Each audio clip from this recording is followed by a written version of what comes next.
Dito sa video ito mga boss, no, i-discuss natin yung iba pang dapat idagdag, no, dito sa actual drawing na ginagawa natin.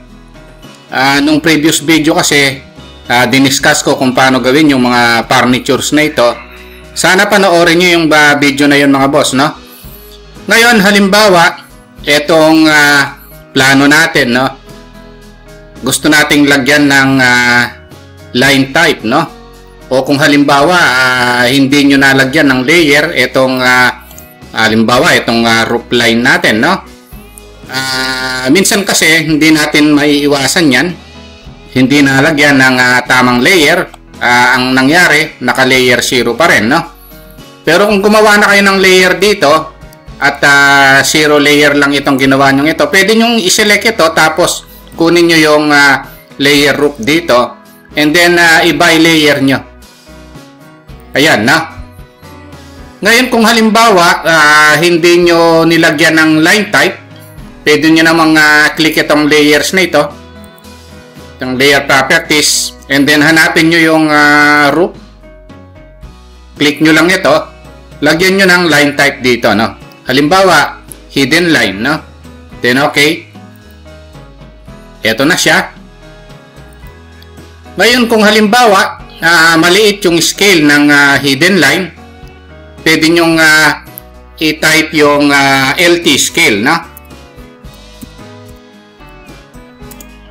And then naka 0.1 siya, pwede nyong ilagay halimbawa 0.5. Ayun, lumaki na siya, no? Kung gusto niyo mang mas maliit pa, mas mababa sa 0.5, no? Ito, liitan, no? Kung gusto nyo liitan ito, mas mababa sa 0.5, halimbawa 0.3, no? Pero okay na ito. Since itong mga ibang roof line, hindi pa na-applyan, no? Huwag nyo nang gawin ito, tapos click nyo rito, no? So, medyo matatagalan kayo, tapos ibabay layer nyo pa. Ang gawin nyo na lang, i-match property nyo na lang, no? MA. Tapos select ito, and then ito yung papalitan. Ayan, no? Ayan yung minsan dapat nating gawin, no? Pag accidentally, hindi nyo na i-layer yung mga dapat i-layer, no? Kung naka-layer 0 pa rin, itong ibang part ng drawing nyo, no? So, ayan yung mga commands, no? Na dapat nating i-practice, no? Ngayon ito, kung naka-layer 0 pa rin, yung property line, gaya na sinabi ko kanina, i-click nyo lang tapos hanapin yung property line, no? Itong prop line, and then i-by layer nyo lang, no? Ayun, no?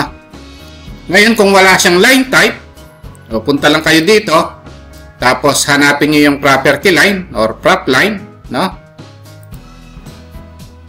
Click nyo lang ito. Ayun, no? Halimbawa, kung wala rito yung hinahanap nyo, i-load nyo lang. Hanap kayo ng line type dito, no? Halimbawa, ang gusto nyong ilagay, no, yung dash. Then, okay. O, click nyo ulit. Then, okay. So, eto na yon, no? Ngayon, pag in-applyan nyo na at hindi nyo makita yung line type na yon, no? Pwede nyo namang gamitin yung change command, no? Click nyo lang ito, then CH. Pwede nyo rin palitan dito, no? Yung scale. Halimbawa, gusto nyo ilagay 0.5 din. Ito yon, no? Ayan. Ngayon, kung gusto nyo applyan yung mga natira, gaya na sinabi ko kanina, MA or match properties, no? Ito yung model, and then ito yung applyan, no? Ayan yung dapat nating tandaan pag gagawa tayo ng plano, no? Ito, practice lang naman ito. Minsan nangyayari itong tinuturo kong ito sa actual job, no? Halimbawa, meron tayong gustong ilagay naman dito, no? Halimbawa, gusto natin maglagay ng arrow na merong text. Meron naman tayong M leader or multi-leader, no? Ito yon. Type lang natin yung MLD. Ito yon, no? Yung multi-leader, then click lang dito. Ayun, nagka-arrow siya, no? Then i-type nyo lang yung gusto nyong i-type. Halimbawa, up. O, papanik siya. Ayan. Kaya lang hindi naka-layer ito, no? So, dapat i-layer nyo ng layer text, no? Ayan, na. O kaya, mas maganda, bago nyo i-apply, kunin nyo na yung layer dito. Which is, ito naman yung standard na ginagawa, no? Kukunin yung layer bago magdo-drawing, no?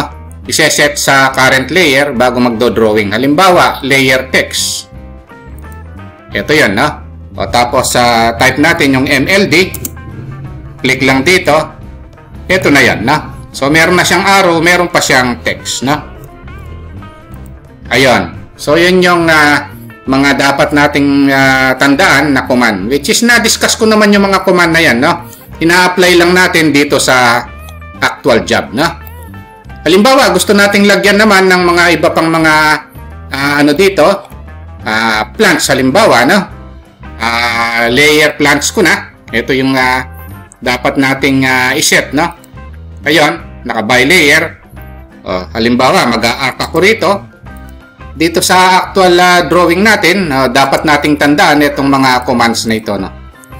At dapat din nating tandaan na minsan, wala tayong makitang mga blocks, no, na pwedeng i-insert dito. Hindi natin maiiwasan yung magdo-drawing tayo, no? AR, i-array na lang natin para makagawa tayo ng plants. Tapos polar, it is na-discuss ko naman yung mga command na yan. O halimbawa, 10. Ito yan, no? Ayan. O AR uli. O array. Select ito. Polar. Na-discuss ko yung array command na yan. O AR uli. Polar. Click. O halimbawa, 8 naman, no? Then enter. Yon na. So ayan yung mga command na dapat nating tinatandaan, no? Dito sa actual drawing natin, no? Ngayon na pwede na nating i-copy ito.